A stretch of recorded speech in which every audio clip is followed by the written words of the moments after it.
கடல்வழி பாதைகள் பாதுகாப்பாக இருப்பதையும் மாலுமிகள் அச்சமின்றி பயணிப்பதையும் அனைத்து நாடுகளும் உறுதி செய்ய வேண்டும் என பிரதமர் நரேந்திர மோடி வலியுறுத்தியுள்ளார். G7 மாநாட்டில் உரையாற்றிய அவர் அண்மையில் ஓமன் கடல் பகுதியில் அமெரிக்கா நடத்திய தாக்குதலில் இந்திய மாலுமிகள் 3 பேர் உயிரிழந்ததை சுட்டிக்காட்டி வேதனை தெரிவித்தார். ஹோர்முஸ் நீரிணை கப்பல் பகுதியில் போக்குவரத்து முடங்கியதால் உலக அளவில் பொருளாதாரம் பாதிக்கப்பட்டுள்ளதாகவும் மேற்காசியாவில் அமைதியை ஏற்படுத்தும் முயற்சியை வரவேற்பதாகவும் கூறினார். உரையாடல் மற்றும் சர்வதேச ஒத்துழைப்பு மூலமே மோதல்களுக்கான தீர்வுகளை காண முடியும் என்பதை இந்தியா உறுதியாக நம்புவதாகவும் பிரதமர் மோடி குறிப்பிட்டார்.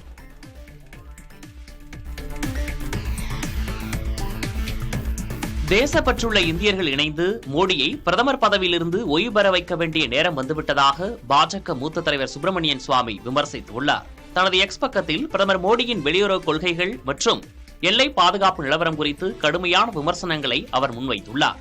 இந்தியா உறுப்பினராக இல்லாத நிலையில் G7 மாநாட்டிற்கு பிரதமர் பார்வையாளராக சென்றது இந்தியாவுக்கு ஏற்பட்ட அவமானம் என்று அவர் சாடியுள்ளார். மேலும் யாரும் உள்ளே நுழையவில்லை என்ற அலட்சிய போக்கால் நமது நிலப்பகுதியை சீனாவிற்கு மோடி தாராளமாக விட்டுக் கொடுத்துள்ளார் என்றும் குற்றம் சாட்டியுள்ளார். பஞ்சாப் மாநில காங்கிரஸில் ஏற்பட்டுள்ள உட்கட்சி பூசல்களை முடிவுக்கு கொண்டுவரும் வகையில் 66 தலைவர்களை காங்கிரஸ் மேலிடம் டெல்லிக்கு அழைத்துள்ளது. முன்னாள் முதல்வர் சரண்ஜித் சிங் சன்னி மற்றும் மாநில தலைவர் ராஜா வாரிங் ஆகியோருடன் அஜய் மகான் தலைமையிலான குழு தீவிர ஆலோசனையில் ஈடுபட்டுள்ளது. பஞ்சாப் சட்டமன்ற தேர்தல் விரைவில் நடைபெற இருக்கும் நிலையில் மாநில தலைமையில் மாற்றங்களை செய்ய இந்த கூட்டத்தில் முடிவெடுக்கப்படும் என எதிர்பார்க்கப்படுகிறது.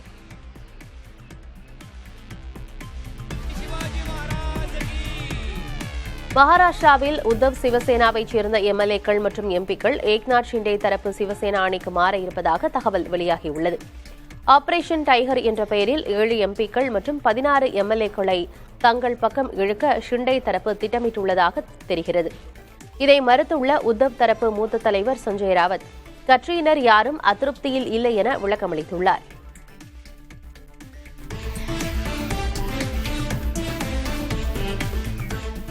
மாநிலங்களவை தேர்தல் நடைபெற இருக்கும் நிலையில் ஜார்க்கண்ட் மாநிலத்தில் ரிசார்ட் அரசியல் சூடுபிடித்துள்ளது. குதிரை பேரத்தை தவிர்க்கும் நோக்கில் பாஜக மற்றும் அதன் கூட்டணி கட்சி எம்எல்ஏக்கள் ராஞ்சியில் உள்ள தனியார் சொகுசு விடுதியில் தங்க வைக்கப்பட்டுள்ளனர். காலியாக உள்ள 2 மாநிலங்களவை இடங்களுக்கு தேர்தல் நடக்க உள்ள நிலையில் ஆளும் JMM கூட்டணி மற்றும் எதிர்க்கட்சியான பாஜக இடையே கடுமையான போட்டி நிலவுகிறது. இந்நிலையில் தங்கள் தரப்பு எம்எல்ஏக்களை தக்க வைக்கும் நோக்கில் NDA கூட்டணி இந்த நடவடிக்கையை மேற்கொண்டுள்ளது. திரிணாமுல் காங்கிரஸ் கட்சியிலிருந்து பிரிந்த அதிருப்தி எம்பிக்களுக்கு மக்களவையில் தனிக்குழுவாக அங்கீகாரம் அளிப்பது குறித்து இருதரப்பு கருத்துக்களையும் கேட்டறிந்த பிறகு சபாநாயகர் முடிவெடுப்பார் என்று தெரிவிக்கப்பட்டுள்ளது. திரிணாமுல் காங்கிரஸ் கட்சியின் மக்களவை எம்பிக்கள் 20 பேர் தனியாக விலகி இந்திய தேசியவாத குடிமக்கள் கட்சி என்ற கட்சியில் இணைவதாக அறிவித்துள்ளனர். இது தொடர்பாக அதிருப்தி எம்பிக்கள் மற்றும் மம்தா பானர்ஜி தலைமையிலான திரிணாமுல் கட்சி ஆகிய இரு தரப்பினரின் விளக்கத்தையும் சபாநாயகர் ஓம் பிர்லா கேட்க உள்ளார். மம்தா தரப்புக்கு இதுகுறித்த மின்னஞ்சலும் அனுப்பப்பட்டுள்ளது. இதற்கிடையே அதிருப்தி குழுவினரை அங்கீகரிப்பது குறித்து மத்திய சட்ட அமைச்சகத்தின் ஆலோசனையை பெற சபாநாயகர் திட்டமிட்டுள்ளார். ஜூலை 3வது வாரத்தில் தொடங்கவுள்ள நாடாளுமன்ற மழைக்கால கூட்டத்தொடருக்கு முன்பாக இந்த விவகாரத்தில் இறுதி முடிவு எடுக்கப்படும் என்று நாடாளுமன்ற வட்டாரங்கள் தெரிவிக்கின்றன.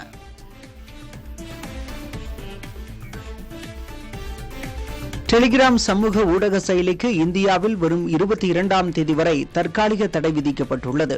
நீட் மறுதேர்வு வரும் 21ஆம் தேதி நடைபெறவுள்ளதை முன்னிட்டு இத்தடை அமல்படுத்தப்படுகிறது. தேசிய தேர்வு முகமை கேட்டுக் கொண்டதற்கு இணங்க இந்நடவடிக்கை எடுக்கப்படுவதாக மத்திய மின்னணுவியல் மற்றும் தகவல் தொடர்பு அமைச்சகம் விளக்கம் அளித்துள்ளது. கடந்த மே 3ஆம் தேதி நடந்த தேர்வில் வினாத்தாள் கசிந்த விவகாரம் பெரும் சர்ச்சையை ஏற்படுத்திய நிலையில் டெலிகிராம் செயலி மூலம்தான் அது பரப்பப்பட்டது தெரியவந்தது. இந்நிலையில் மறுதேர்வின் போது வினாத்தாள் கசிவதை தடுக்கும் நோக்கில் முன்னெச்சரிக்கை நடவடிக்கையாக டெலிகிராம் செயலிக்கு தற்காலிக தடை விதிக்கப்பட்டுள்ளது. நீட் இளங்கலை மறுதேர்வில் பங்கேற்கும் மாணவர்கள் அரசு பேருந்துகளில் இலவசமாக பயணிக்கலாம் என ஆந்திர அரசு அறிவித்துள்ளது. தேர்வு எழுதச் செல்லும் மாணவர்கள் நுழைவுச் சீட்டை காண்பித்து தங்களின் சொந்த ஊர்களில் இருந்து தேர்வு மையங்களுக்கு எவ்வித கட்டணமும் இன்றி பயணிக்கலாம் என தெரிவிக்கப்பட்டுள்ளது.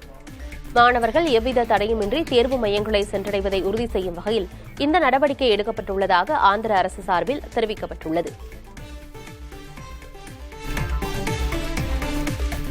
2024-25 நிதியாண்டில் உத்தரப்பிரதேசம், குஜராத் உள்ளிட்ட 13 மாநிலங்கள் வருவாய் உபரியை பெற்றிருக்கும் நிலையில் தமிழ்நாடு, பஞ்சாப் உட்பட 15 மாநிலங்கள் வருவாய் பற்றாக்குறையை சந்தித்துள்ளன.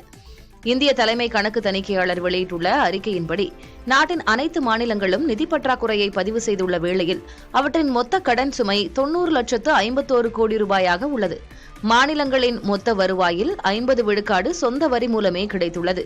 இதில் மாநில ஜிஎஸ்டி பங்களிப்பு 43 விழுக்காடாகும்.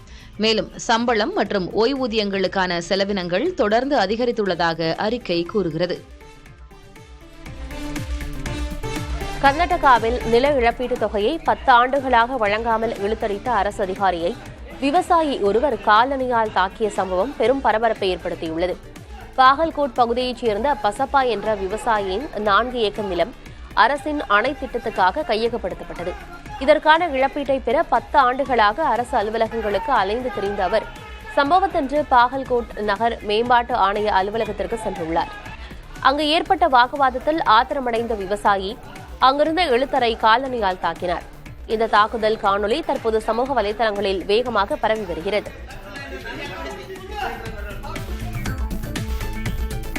புதுச்சேரியிலும் காங்கிரஸ் தாவேகா கூட்டணி தொடர்வதாக புதுச்சேரி காங்கிரஸ் தலைவர் வைத்திலிங்கம் தெரிவித்துள்ளார்.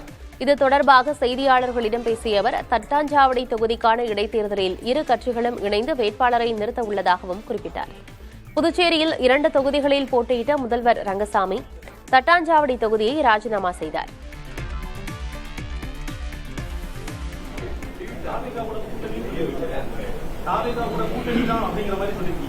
ஆமா, தட்டாஞ்சாவடி இடைத்தேர்தல்ல 2 பேரும் இணைந்து போட்டியிடுவீங்களா? ஒரே வேட்பாளர் நிறுத்துறதுக்கான வாய்ப்பு அது அவங்க என்ன முடிவு எடுக்கிறாங்கன்றத பொறுத்து தான். தமிழ்நாட்டுல அவங்க அமைச்சரவையில் இடம்பெற்றாங்க. அப்போ இங்கேயும் அதே மாதிரி தானே இருக்கும். அப்படிதான் இருக்கும். தேர்தல் வரும் 2 பேர் வேட்பாளர் நிறுத்த மாட்டாங்க.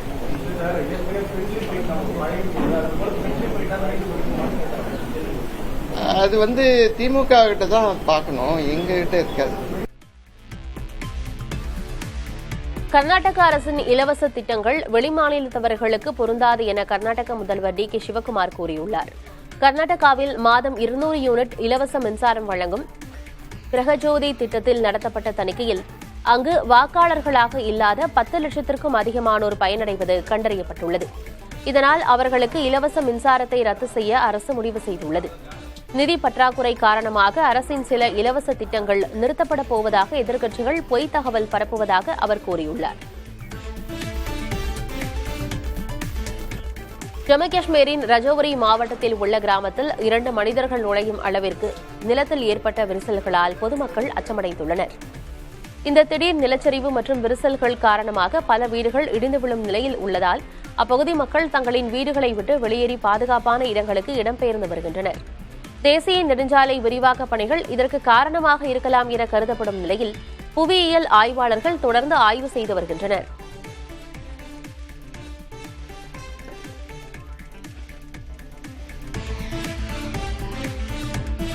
கேரள மாநிலம் கண்ணூரில் ரயில் வரும் நேரத்தில் ஊழியர் கேட்டை மூடாத நிலையில் ஓட்டுநரின் சாமர்த்தியத்தால் பெரும் அசம்பாவிதம் தவிர்க்கப்பட்டது.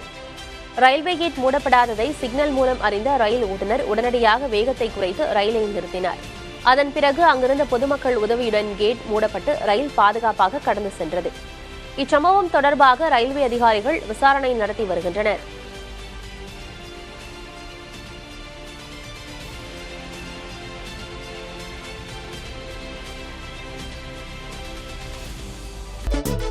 தமிழ்நாட்டின் 7 மாவட்டங்களில் இன்று கனமழை பெய்யும் என்று வானிலை ஆய்வு மையம் தெரிவித்துள்ளது. நீலகிரி, திண்டுக்கல், தேனி, மதுரை, சிவகங்கை, தஞ்சாவூர் மற்றும் ராமநாதபுரம் ஆகிய மாவட்டங்களில் பலத்த காற்றோடு கனமழை பெய்யக்கூடும் என்று கணிக்கப்பட்டுள்ளது. மேலும் மேற்கு தொடர்ச்சி மலை மாவட்டங்கள் நாமக்கல், சேலம், தருமபுரி, கிருஷ்ணகிரி, திருப்பத்தூர் ஆகிய மாவட்டங்களிலும், வேலூர், ராணிப்பேட்டை, திருவண்ணாமலை, திருச்சி, பெரம்பலூர், அரியலூர் ஆகிய மாவட்டங்களிலும் இன்று மழைக்கு வாய்ப்பிருப்பதாகவும் தெரிவிக்கப்பட்டுள்ளது. தமிழகம் முழுவதும் 15,032 கோடி ரூபாய் மதிப்பீட்டில் புதிதாக 231 மின் நிலையங்கள் அமைக்க முதல்வர் விஜய் தலைமையில் நடந்த ஆய்வுக் கூட்டத்தில் முடிவு செய்யப்பட்டுள்ளது. இதேபோன்று சென்னை மாநகர பகுதியில் மட்டும் 2,275 கோடி ரூபாய் மதிப்பில் மின் விநியோக கட்டமைப்பை மேம்படுத்தும் திட்டங்களை செயல்படுத்த உத்தரவிடப்பட்டுள்ளது. மின் பழுதுகளை சரி செய்ய தேவையான 15,058 மின் பணியாளர்களை நியமிக்க முதல்வர் விஜய் உத்தரவிட்டுள்ளார். தமிழ்நாடு மின்சார வாரியத்தில் கேங்மேன் பணியாளர்களை பதவி உயர்வு செய்ய கோரி 2வது நாளாக சென்னை சீர்காழி, தஞ்சாவூர் உள்ளிட்ட இடங்களில் தர்ணா போராட்டத்தில் ஈடுபட்டனர். தங்களுக்கு பதவி உயர்வு வழங்காமல் புதிதாக ஆட்களை நியமிக்க மின்வாரியம் முயற்சிப்பதாக மின்வாரிய கேங்மேன் மற்றும் பணியாளர்கள் சங்கத்தின் தலைவர் தமிழரசு புதிய தலைமுறைக்கு அளித்த பேட்டியில் கூறியுள்ளார். தமிழ்நாட்டின் நிதிநிலை குறித்த வெள்ளை அறிக்கையை நிதியமைச்சர் மரிய வில்சன் தலைமைச் செயலகத்தில் வெளியிட்டார். தமிழ்நாட்டின் மொத்த கடன் 5 லட்சம் கோடி ரூபாயிலிருந்து சுமார் 10 லட்சம் கோடி ரூபாய் என 2 மடங்காக உயர்ந்துள்ளதாக கூறினார். வருவாய் பற்றாக்குறை கொரோனா பெருந்தொற்று ஆண்டை விட அதிகரித்து வரலாறு காணாத உச்சத்தை அடைந்துள்ளதாகவும் சொந்த வரி வருவாய் வரலாறு காணாத வீழ்ச்சியடைந்திருப்பதாகவும் தெரிவித்துள்ளார். நிதியமைச்சர் மரிய வில்சன் வெளியிட்ட வெள்ளை அறிக்கையில் பொதுத்துறை நிறுவனங்களின் மொத்த கடன் 3.18 லட்சம் கோடி ரூபாய் என்று தெரிவிக்கப்பட்டுள்ளது. இதில் தமிழ்நாடு மின்வாரிய குழுமத்திற்கு மொத்தமாக 2.47 லட்சம் கோடி ரூபாய் கடன் இருப்பதாக தெரிவிக்கப்பட்டுள்ளது.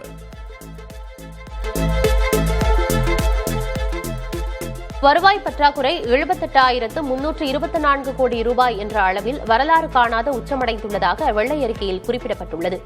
மாநில மொத்த உள்நாட்டு உற்பத்தியில் குஜராத் +0.8% இருக்கும் நிலையில் தமிழ்நாடு -2.2% உள்ளது. தமிழ்நாட்டின் சொந்த வருவாயில் 1/3 பங்கு வட்டிக்கே செலவாகிறது. நிதியமைச்சர் வெளியிட்ட வெள்ளை அறிக்கையில் மகளிர் உரிமை தொகை, கட்டணமில்லா பேருந்து பயணம், கல்வி உதவித்தொகை, பயிர்க்கடன் தள்ளுபடி ஆகியவற்றுக்கு மட்டும் ஆண்டுக்கு 25,000 கோடி ரூபாய் செலவாகிறது என்று தெரிவிக்கப்பட்டுள்ளது. கடந்த ஆட்சியில் புதிய திட்டங்களுக்கு ஏற்ப புதிய வருவாய்க்கு வழி செய்யப்படவில்லை என்றும் குறிப்பிடப்பட்டுள்ளது. ஒன்றிய அரசின் நிதி பகிர்வு கடுமையான சரிவை சந்தித்துள்ளதாக தமிழக அரசு வெளியிட்ட வெள்ளை அறிக்கையில் தெரிவிக்கப்பட்டுள்ளது. தமிழ்நாட்டின் பங்கு 10வது நிதிக்குழுவில் 6.64% இருந்த நிலையில் 16வது நிதிக்குழுவில் 4.097% குறைந்துள்ளது. தமிழக அரசு வெளியிட்டுள்ளது வெள்ளை அறிக்கை அல்ல, வெற்று அறிக்கை என்று முன்னாள் நிதியமைச்சர் தங்கம் தென்னரசு விமர்சித்துள்ளார். வானவேடிக்கை வாக்குறுதிகளை அள்ளி தெளித்து மக்களை ஏமாற்றி பொறுப்புக்கு வந்துள்ள தாவேக அரசு வாக்குறுதிகளை நிறைவேற்ற முடியாத இயலாமையால் புஸ்வானமாகிவிட்டதை மறைக்க ஹைப்பேற்றிய அறிக்கையை வெளியிட்டு அதனையும் பிளாப் ஆக்கி இருப்பதாக கூறியுள்ளார். கூட்டுறவு வங்கிகளில் 75,000 ரூபாய் வரை பயிர்க்கடன் பெற்ற விவசாயிகளுக்கு 100% கடன் தள்ளுபடி செய்யப்படும் என முதல்வர் விஜய் தெரிவித்துள்ளார். 75,000 ரூபாய்க்கு மேல் பெற்ற விவசாயிகளுக்கு 35,000 ரூபாயும் தள்ளுபடி செய்யப்படும் எனவும் கூறியுள்ளார். இதன் மூலம் கூட்டுறவு வங்கிகளில் கடன் பெற்ற 14 லட்சத்திற்கும் அதிகமான விவசாயிகள் பயனடைவர் என தெரிவிக்கப்பட்டுள்ளது. சுமை தூக்கும் ஒட்டகத்தை அதன் முதலாளி ஏமாற்றுவது போல விவசாயிகளை தாவேக அரசு வஞ்சிப்பதாக அதிமுக பொதுச் செயலாளர் எடப்பாடி கே பழனிசாமி கண்டனம் தெரிவித்துள்ளார். பயிர்க்கடன் தள்ளுபடியில் சிறு குறு விவசாயிகள் பாரபட்சம் காட்டுவது நல்ல நிர்வாகத்திற்கு அழகல்ல என்றும் தாவேக அரசின் பயிர்க்கடன் தள்ளுபடி அறிவிப்பு சரித்திரத்திலேயே இல்லாத ஒன்று என்றும் குறிப்பிட்டுள்ளார்.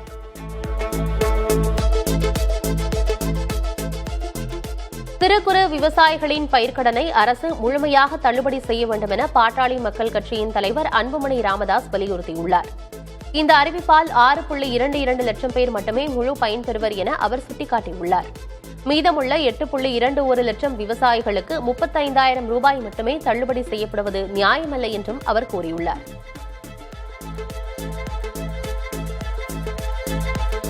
லாரி வாடகை கட்டணம் உயர்வால் விழுப்புரம் மாவட்டத்தில் அத்தியாவசிய பொருட்களான மளிகைப் பொருட்களின் விலை கிலோவுக்கு ₹1 முதல் ₹3 வரை உயர்ந்துள்ளதால் பொதுமக்கள் கவலையடைந்துள்ளனர். டீசல் விலை உயர்வு காரணமாக லாரி வாடகை 25% உயர்த்தப்பட்டதால் இறக்குமதி செலவு அதிகரித்து பருப்பு வகைகள், அரிசி, புளி உள்ளிட்ட பொருட்களின் விலை அதிகரித்துள்ளது.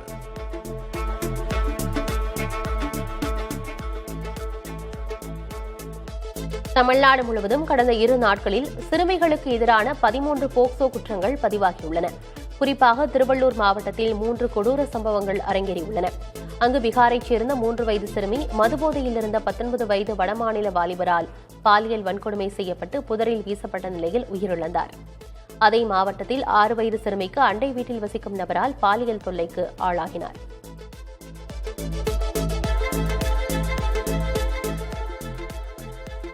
கும்மிடிப்பூண்டியில் பாலியல் வன்கொடுமை செய்யப்பட்டு 3 வயது குழந்தை உயிரிழந்த நிலையில் குழந்தையின் பெற்றோரை வட்டார வளர்ச்சி அலுவலகத்துக்கு வரவழைத்து அமைச்சர் குமார் 8 லட்சம் ரூபாய் நிதி உதவியை வழங்கினார். பின்னர் அரசு அலுவலக வாயிலில் அமைச்சர் குமாரோடு தாவேகாவினர் இணைந்து குழு புகைப்படம் எடுத்தனர்.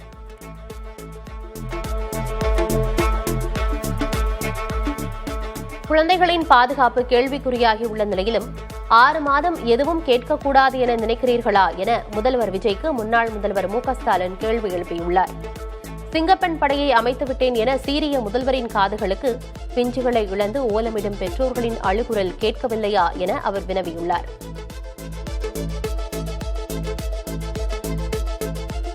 தாவேகா ஈவு இரக்கமற்ற காட்டாட்சி நடத்துவதாக எதிர்க்கட்சித் தலைவர் உதயநிதி ஸ்டாலின் சாடியுள்ளார். 24 மணி நேரத்தில் 12 பாலியல் வன்கொடுமைகள் நடந்திருப்பதாக பதிவிட்டுள்ள அவர், பாலியல் வன்கொடுமைக்கு ஆளாகி உயிரிழந்த குழந்தைகளை பெற்றவர்களுக்கு தெரியாமலேயே வேறு இடத்தில் அடக்கம் செய்யும் அளவுக்கு ஈவு இரக்கமற்ற காட்டாட்சி நடைபெறுவதாக சாடியுள்ளார்.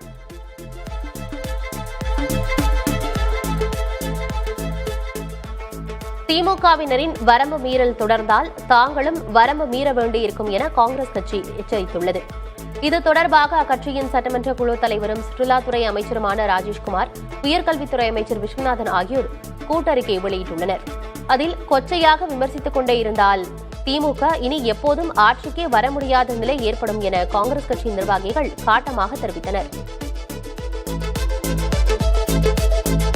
முன்னாள் அமைச்சரான சி. விஜயபாஸ்கர் தனது விராலிமலை தொகுதி எம்எல்ஏ பதவியை ராஜினாமா செய்திருக்கிறார். மேலும் அதிமுகவிலிருந்தும் விலகியுள்ளார். தனது விலகல் கடிதத்தில் அவர் தனிப்பட்ட ஒருவரது தவறான முடிவால் அதிமுக வேதனைகளையும் சோதனைகளையும் எதிர்கொள்வதாக குறிப்பிட்டுள்ளார். சட்டமன்ற தேர்தலுக்கு பிறகு எம்எல்ஏ பதவியை ராஜினாமா செய்துவிட்டு கட்சியிலிருந்து விலகும் 5வது அதிமுக எம்எல்ஏ விஜயபாஸ்கர் என்பது குறிப்பிடத்தக்கது. அதிமுக எம்எல்ஏக்கள் மரகதம் குமரவேல், ஜெயக்குமார், சத்யபாமா, இசக்கி சுப்பையா ஆகிய 4 பேர் பதவியை ராஜினாமா செய்துவிட்டு தாவேகாவில் இணைந்ததில் குதிரை பேரம் நடந்திருப்பதாக கூறி சிபிஐ விசாரணை கோரிய பொதுநல வழக்கை சென்னை உயர்நீதிமன்றம் தள்ளுபடி செய்திருக்கிறது. திருச்செந்தூரைச் சேர்ந்த ராம்குமார் ஆதித்தன் தொடர்ந்த இந்த வழக்கை விசாரித்த தலைமை நீதிபதி எஸ். ஏ. தர்மாதிகாரி மற்றும் நீதிபதி ஜி. அருள்முருகன் அமர்வு வெறும் ஊகம் மற்றும் சந்தேகத்தின் அடிப்படையில் சிபிஐ விசாரணைக்கு உத்தரவிட முடியாது என்று திட்டவட்டமாக மறுத்துவிட்டது.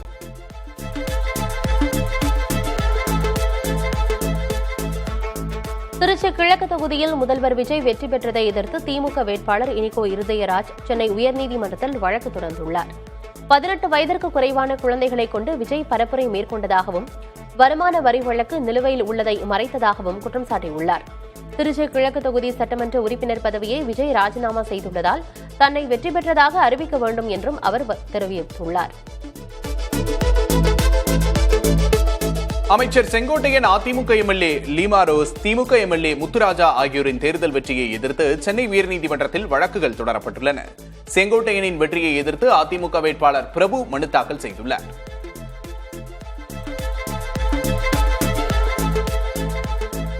₹1 கோடி இழப்பீடு கேட்டு திமுக தலைவர் ஸ்டாலினுக்கு அமைச்சர் ஆதவர்ஜனா வழக்கறிஞர் நோட்டீஸ் அனுப்பியுள்ளார். ₹258 கோடி மதிப்பிலான போதைப் பொருள் கடத்தலில் மூளையாக செயல்பட்ட ஜான் பிரிட்டோ அமைச்சர் ஆதவர்ஜனாவின் நெருங்கிய உறவினர் என அமலாக்கத்துறை செய்திக்குறிப்பை சுட்டிக்காட்டி திமுக தலைவர் ஸ்டாலின் கருத்து பதிவிட்டிருந்தார். இது தனது நற்பெயருக்கு களங்கம் விளைவிப்பதாக கூறி ஆதவர்ஜனா தரப்பில் திமுக தலைவர் ஸ்டாலின் மற்றும் திமுக ஐடி பிரிவு வழக்கறிஞருக்கு நோட்டீஸ் அனுப்பப்பட்டுள்ளது.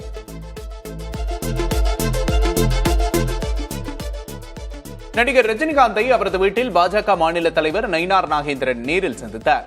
பாஜக தேசிய செயலாளர் அரவிந்த் மேனன் மற்றும் மாநில நிர்வாகிகளோடு ரஜினிகாந்தை மரியாதை நிமித்தமாக சந்தித்ததாகவும் அப்போது பிரதமர் நரேந்திர மோடியின் 12 ஆண்டுகால சாதனை குறித்த சிறப்பு நூல்களை அவருக்கு வழங்கியதாகவும் நயினார் நாகேந்திரன் தெரிவித்துள்ளார்.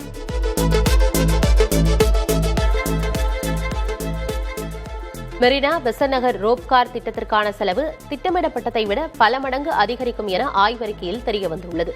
₹73 கோடி திட்டமிடப்பட்ட இச்சேவைக்கு தற்போது ₹125 கோடி வரை செலவாகும் என்றும் ஒரு நபருக்கு கட்டணமாக ₹300 முதல் ₹400 வரை நிர்ணயிக்க வேண்டி வரும் என கூறப்பட்டுள்ளது. கடலோர ஒழுங்குமுறை ஆணையத்தின் அனுமதி கிடைக்காத சூழலில் இத்திட்டத்தை சர்வீஸ் சாலை அருகே அமைக்கலாமா எனவும் மறு ஆய்வு நடைபெறுகிறது. சென்னை கலங்கரை விளக்கம் முதல் சென்னை உயர்நீதிமன்றம் வரையிலான 6 கிலோமீட்டர் நீள மெட்ரோ ரயில் நீட்டிப்புக்கான விரிவான திட்ட அறிக்கை தயாராகியுள்ளது. 4300 கோடி ரூபாய் மதிப்பில் நிலத்தடி சுரங்கப்பாதையாக அமையும் இந்த திட்டத்தில் எழிலகம், தீவுத்திடல், தலைமைச் செயலகம், உயர்நீதிமன்றம் ஆகிய 4 நிலையங்கள் இடம்பெறுகின்றன.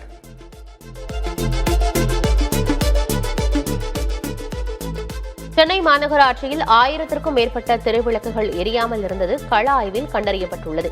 15 மண்டலங்களிலும் மொத்தமாக உள்ள 3,11,000க்கும் மேற்பட்ட தெருவிளக்குகளில் 1817 விளக்குகள் எரியவில்லை என்பது தெரியவந்தது.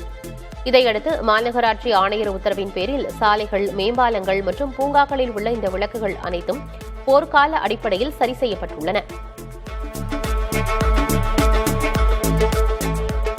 திருத்தணி மாவட்ட அரசு தலைமை மருத்துவமனையில் நிலவும் குடிநீர் தட்டுப்பாடு காரணமாக நோயாளிகள் கடும் அவதியடைந்துள்ளனர். இதனால் நோயாளிகள் வெளியே காசு கொடுத்து தண்ணீர் வாங்கும் நிலைக்கு தள்ளப்பட்டுள்ளனர். இது தொடர்பாக மருத்துவமனை நிர்வாகத்திடம் கேட்டபோது புதிதாக அமைக்கப்பட்ட மருத்துவமனை கட்டிடம் தங்களிடம் ஒப்படைக்கப்படவில்லை என்றும், எனினும் மருத்துவமனை வளாகத்தில் ஆங்காங்கே சுத்திகரிக்கப்பட்ட குடிநீர் விநியோகம் செய்யப்படுவதாகவும் விளக்கம் அளிக்கப்பட்டுள்ளது. ஜூன் 21ஆம் தேதி நடைபெறவுள்ள நீட் மறுதேர்வின் வினாத்தாள்களை பாதுகாப்பாக கொண்டு செல்ல நெல்லை ஆயுதப்படை மைதானத்தில் ராணுவ ஹெலிகாப்டரை தரையிறக்கி ஒத்திகை நடத்தப்பட்டது. கடந்த மாதம் நடந்த தேர்வில் வினாத்தாள் கசிவு புகாரால் தேர்வுகள் ரத்து செய்யப்பட்ட நிலையில் இம்முறை முறைகேடுகளை தடுக்க டெல்லியிலிருந்து மதுரைக்கு விமானம் மூலமும் அங்கிருந்து தென் மாவட்ட தேர்வு மையங்களுக்கு ஹெலிகாப்டர் மூலமும் வினாத்தாள்கள் கொண்டு செல்லப்பட உள்ளன.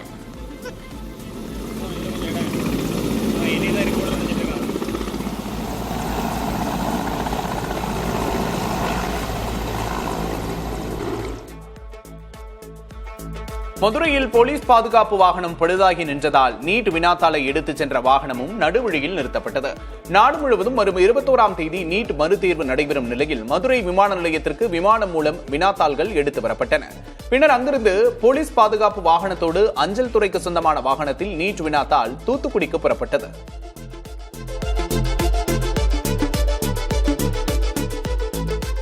டெலிகிராம் சமூக ஊடக செயலிக்கு இந்தியாவில் வரும் 22ஆம் தேதி வரை தற்காலிக தடை விதிக்கப்பட்டுள்ளது. நீட் மறுதேர்வு வரும் 21ஆம் தேதி நடைபெறவுள்ளதை முன்னிட்டு இந்த தடை அமல்படுத்தப்படுகிறது. கடந்த மே 3ஆம் தேதி நடந்த தேர்வில் வினாத்தாள் கசிந்த விவகாரம் பெரும் சர்ச்சையை ஏற்படுத்திய நிலையில் டெலிகிராம் செயலி மூலம்தான் அது பரப்பப்பட்டது தெரியவந்தது.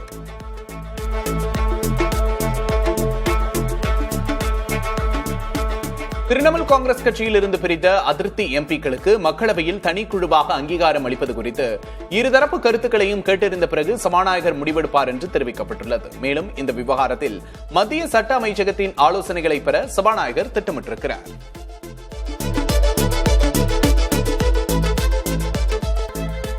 வங்கிகளில் வாடிக்கையாளர்களின் அனுமதியின்றி காப்பீட்டு திட்டங்கள், பரஸ்பர நிதிகள் போன்ற இதர சேவைகளை கட்டாயப்படுத்தி விற்பனை செய்வதை ரிசர்வ் வங்கி தடை செய்கிறது. இது தொடர்பாக RBI வெளியிட்டுள்ள புதிய விதிகளின்படி வீட்டுக்கடன், தனிநபர் கடன் பெறும்போது வங்கியின் காப்பீட்டை வாங்குமாறு வாடிக்கையாளர்களை இனி கட்டாயப்படுத்த முடியாது என்று திட்டவட்டமாக தெரிவித்துள்ளது.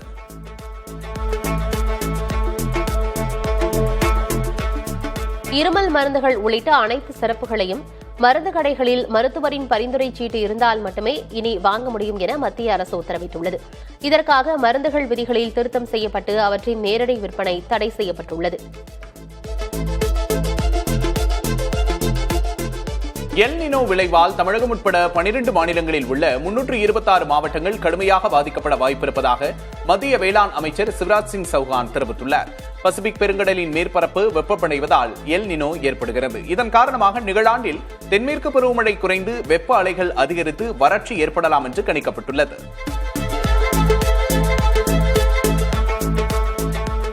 இந்தியாவை கண்காணிக்க 6 செயற்கைக்கோள்களை விண்வெளியில் பாகிஸ்தான் நிறுத்தியுள்ளதாக தகவல் வெளியாகியுள்ளது.